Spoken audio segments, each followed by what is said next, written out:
Après l'Active Tab, voici l'Active Smart PC.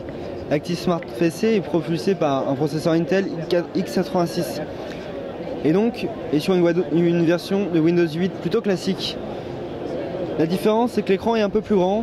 C'est un écran de 11,6 pouces avec une résolution de 1366 par 768 pixels. Donc pour un affichage plutôt correct. On a une tablette assez fine, 9,9 mm, un peu plus lourde et vraiment même plus lourde que l'Active Tab, c'est-à-dire qu'elle fait 750 grammes alors que l'autre fait à peu près 500. Ça se ressent surtout à une main. Et le format est un format 16 neuvième. Donc c'est un format qui est un peu moins pratique en main. On a les mains vraiment éloignées et regardez les pouces.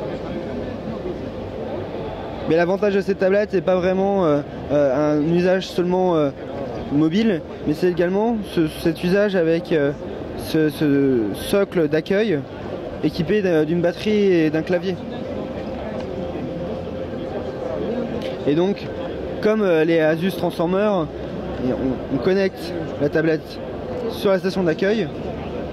Et donc là, on peut utiliser le touchpad et le clavier, comme un ordinateur portable.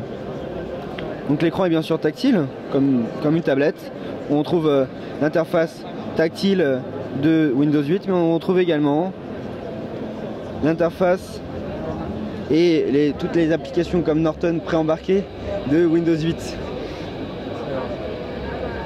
Ensuite, qu'est-ce qu'on peut dire dessus? On peut dire que la batterie, a priori, est vraiment pas mal. Samsung annonce un peu moins de 10 heures d'autonomie en vidéo, donc lorsqu'on regarde des vidéos. Lorsqu'on branche le clavier, on passe de 750 grammes à 1,48 kg, donc on double le poids avec le clavier. 1,48 kg, ça commence à être limite, surtout quand on l'a en face des ultrabooks qui approchent du kilo.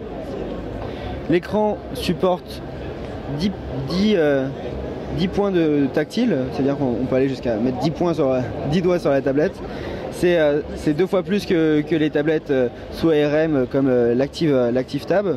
Active Smart PC, sauf que la différence c'est qu'elle est propulsée par un processeur Intel i5 et que son écran de 11,6 pouces est d'une résolution Full HD. Et donc Full HD, c'est 1920 par 1080 pixels. Et donc toujours sur Windows 8 classique, avec la station d'accueil qu'on peut connecter d'un seul clic.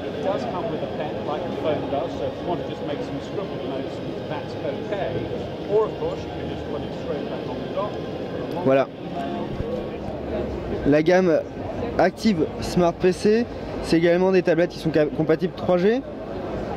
On peut retrouver ici un slot 3G et un slot micro SD comme les tablettes Android en fait. On a de l'USB 3.0 qui est caché et qui est protégé.